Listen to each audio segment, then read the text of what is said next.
Test 6. Instructions. You will hear a number of different recordings, and you will have to answer questions on what you hear. There will be time for you to read the instructions and questions, and you will have a chance to check your work. All the recordings will be played once only. The test is in 4 sections. Write all of your answers in the listening question booklet. At the end of the real test, you will be given 10 minutes to transfer your answers to an answer sheet. Now turn to Section 1 of your booklet. Section 1. A campus radio station is going to be in action. An interviewer is interviewing a man from the university for the survey. Listen to the conversation between them and circle the best answer from A, B, or C for questions 1 to 4. You now have some time to read questions 1 to 4.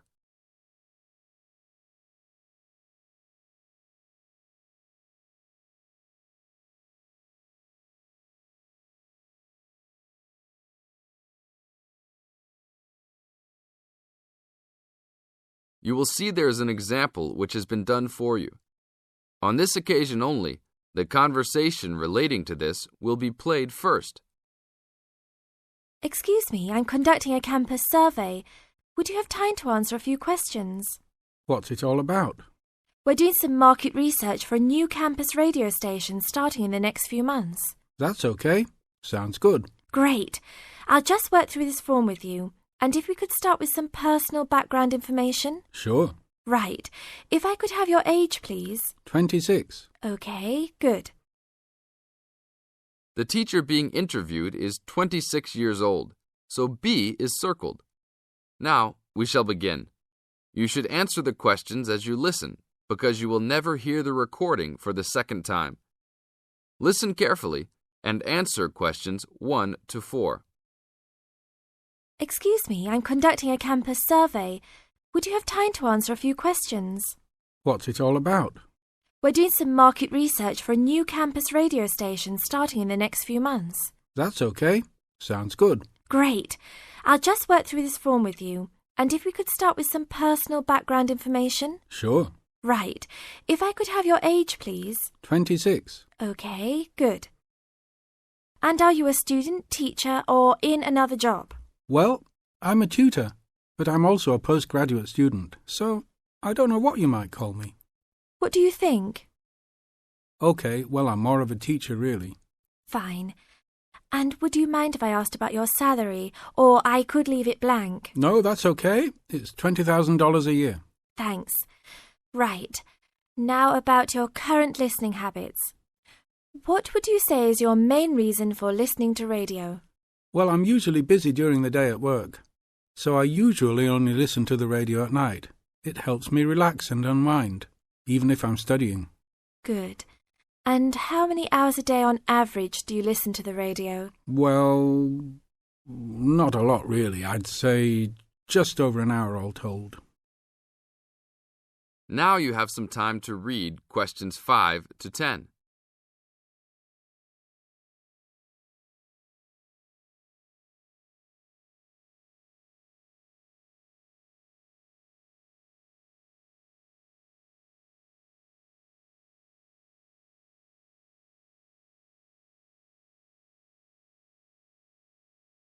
Now listen to the second part of the interview and answer questions 5 to 10.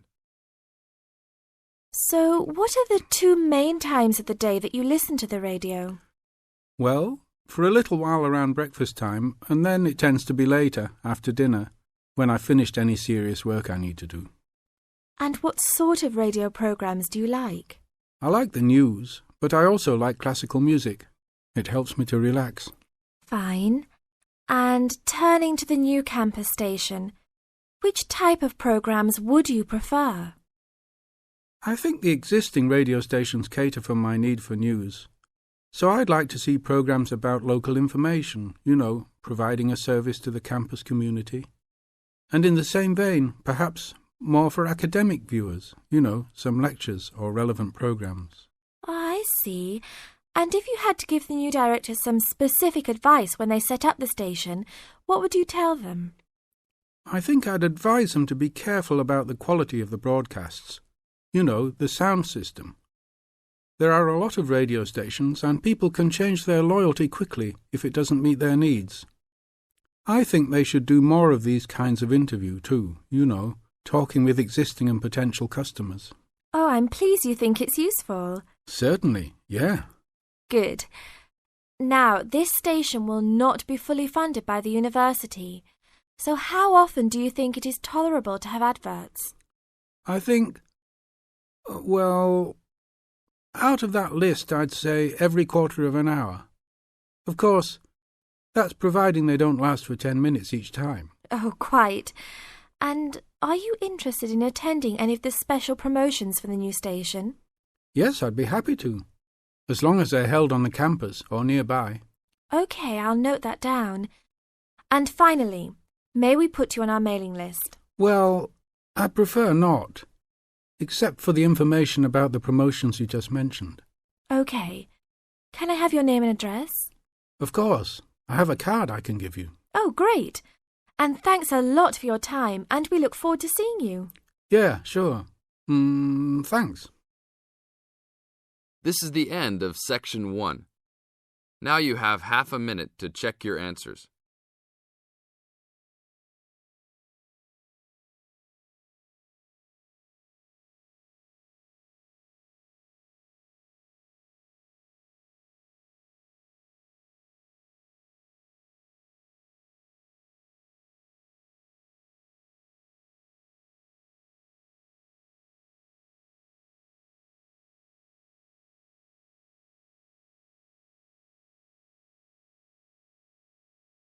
Now turn to Section 2. Section 2. You are going to hear a talk given by Madeline. She is going to introduce the recreational facilities on campus and in town. First, you have some time to look at questions 11 to 20.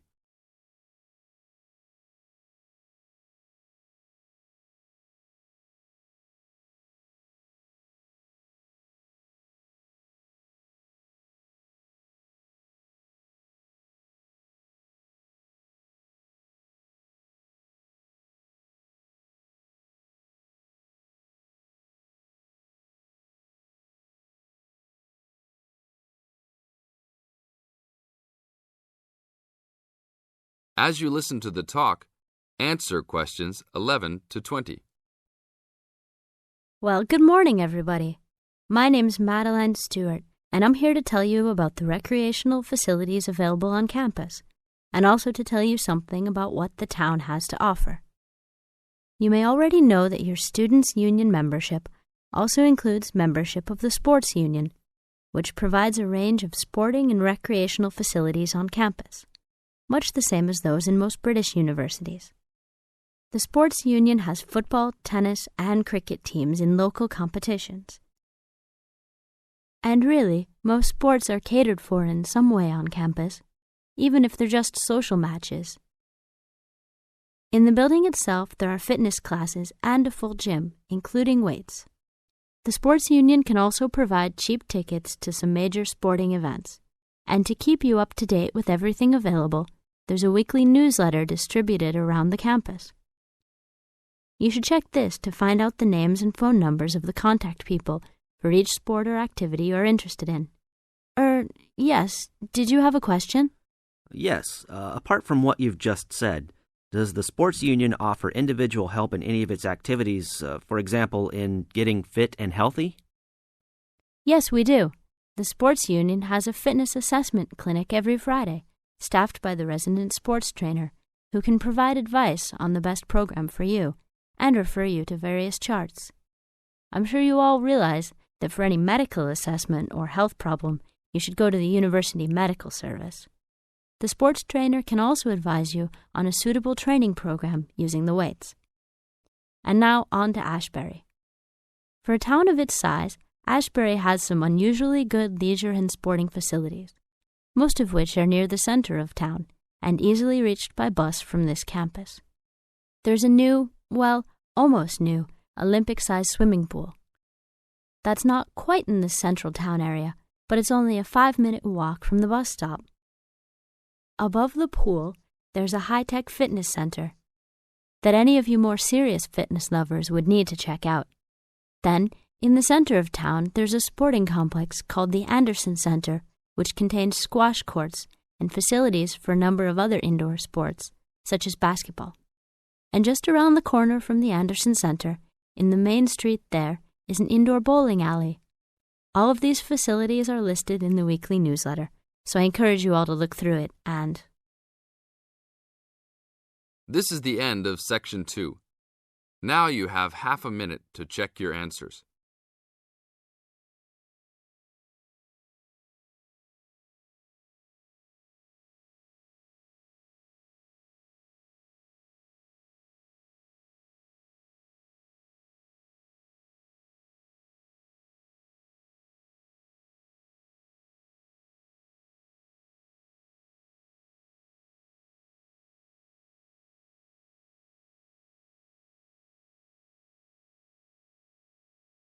Now turn to Section 3.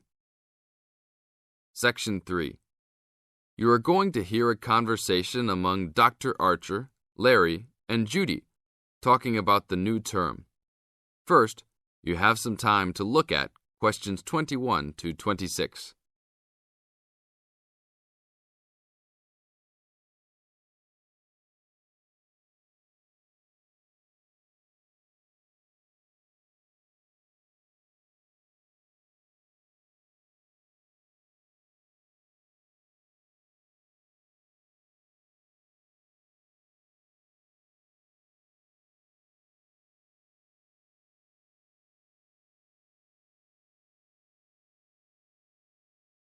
Now listen carefully to the first part of the conversation and complete the notes and table below.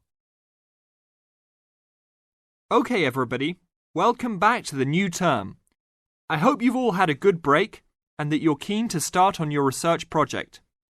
What I'd like to do this morning is to give you a chance to ask questions about the project, requirements, ways of approach, how to get help if you need it. Today is informal. It may be already written on paper, but it's nice to have an opportunity to have it confirmed. So, any questions? Dr. Archer, is there a confirmed due date yet to hand it in? Yes, I can now confirm that it's 16th of July, not 15th as first advised. Okay?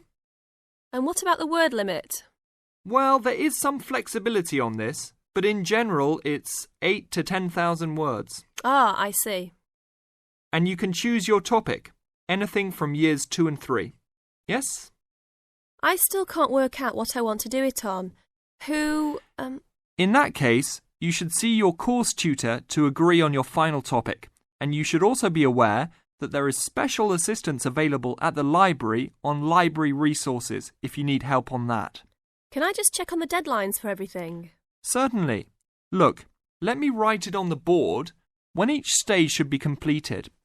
First of all, you've got to work on your basic project outline, and that's due in to your course tutor by 21st of February, which is only 2 weeks away, so you need to get cracking on that. Do we have to include a full reference list by then too? No, your reference list is due on 6th of April, which is 1 week later, so you have time to discuss this with your tutor. And when should we be doing the research? Well, that's over a 1-month period, essentially April to May. And the write-up? Well, you need to do quite a bit of research before you get going on your writing, so that's really May to July, with a due date for handing in on the 16th. Any more questions? Now look at questions 27 to 30.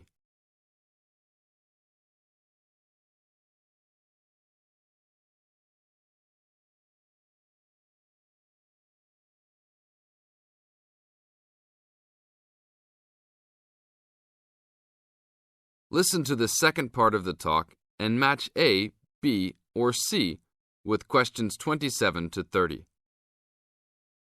Well, sir, just some advice really. It's about the research approach. Would you advise us to use some case studies? Well, Larry, I know these can be difficult to arrange sometimes, but I really feel they are of great benefit in this subject. You can always talk to your tutor if you're having difficulty. Yes? I've looked over some previous research projects that are in the library. Is that a good idea, sir? I heard. OK. I don't think you should go through them in detail, especially at this early stage, or you might end up being influenced by them more than you realise. But yes, it really is about the best guide you can have to what's required to what's expected in this type of project. Sorry, Judy, I butted in on you. That's all right. It's just that I noticed one project was a joint one. They worked together as a pair. Is that a good idea? Yes, I remember that paper. Working in a pair can have some advantages, but to be frank, this is meant to be an individual project, so it's best to work on your own. About using subjects, is it okay if we use family members? Your own relatives? I don't see why not. They probably offer some advantages in terms of availability, although you need to guard against possible effects on your research outcomes. So, you can if you want. Perhaps you should discuss this with your tutor if you plan to use relatives, so you can approach it in the best way. Okay, thanks. Okay then. Well, I hope we've been able to sort out a few things. You're welcome to see me at any time, or drop me a note if you have any more queries. Fine, thanks. This is the end of Section 3. Now you have half a minute to check your answers.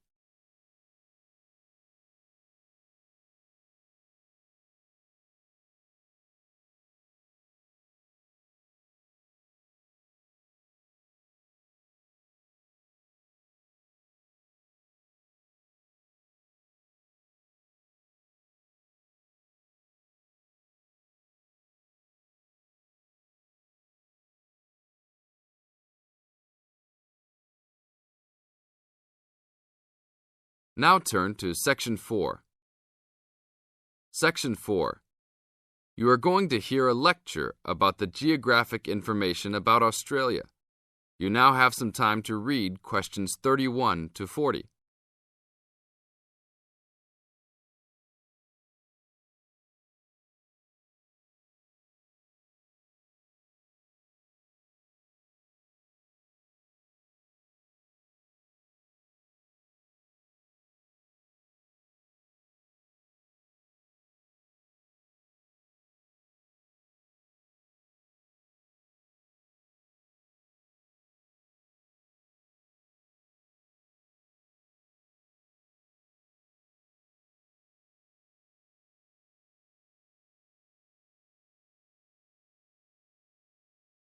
Now listen to the lecture and answer questions 31 to 40 by choosing the best answers from the choices.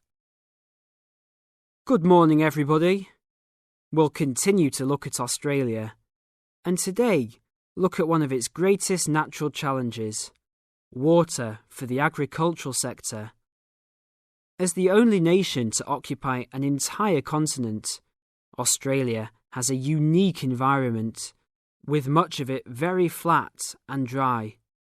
One notable feature of the Australian continent is that it is the lowest of the continents.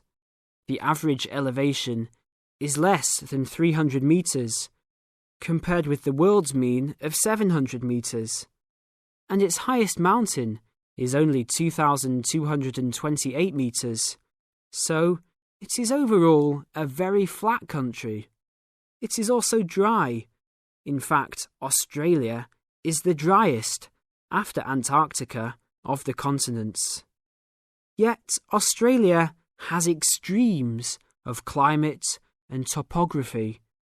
There are rainforests and vast plains in the north, snowfields in the southeast, deserts in the centre, and fertile croplands in the east, south, and southwest. And Australia contains some of the wettest areas on Earth. In western Tasmania and on the northern Queensland coast, but half of the continent has an annual rainfall of less than 300 millimetres each year, and only 20% has more than 600 millimetres each year. A major problem is that the limited water resources do not match up with where water is consumed. The major water resources are in northern Australia and Tasmania, whereas most of the agriculture and people are in southeastern mainland Australia. The agricultural sector is the largest consumer of both self-extracted and main-supplied water, using over 70% of total net water consumption. Electricity and gas supply and water, sewerage and drainage services use notable amounts of self-extracted water. However, net consumption in the household sector is the lowest, just 8% of total net water used. Australia's water use increased by 25% over the decade between the mid-1980s and mid-1990s. Much of this increase was due to irrigated agriculture, which, as noted earlier, accounts for over 70% of national water demand. Since the mid-1990s, the growth and profitability of irrigated agriculture has outstripped the dryland agriculture sector. Irrigated commodities contributed almost a third of total farm exports in the mid-1990s. The results of a special government report in 2000 showed that if today's water use arrangements continue, the water needs of the rural industries will outstrip water availability by about 2020. Irrigated agriculture, Australia's major water-using sector, would be seriously affected by the shortfall. And although groundwater underlies large areas of Australia, it accounts for only 4% of water use. So, clearly, apart from water for households, which mainly comes from dams or rivers, it is the rural sector where efforts towards water conservation are particularly directed. In this sector, the largest consumers of water are the meat and wool industries. One of the major problems in considering sustainable agriculture is the large amounts of irrigated water used to produce these products. Some of the crops, such as wheat, maize, and soybeans, also use a lot of water. Furthermore, many crops are grown in dry areas, where up to half the available water evaporates from the soil surface or seeps down too low into the ground for the plant roots to reach it. Well, that's all we have time for this morning. You will be able to do further study on this topic in the library, and I have a handout here with references for those who want to come out to the front to collect it. Next week, we'll look at outback farming and... This is the end of Section 4. You now have half a minute to check your answers.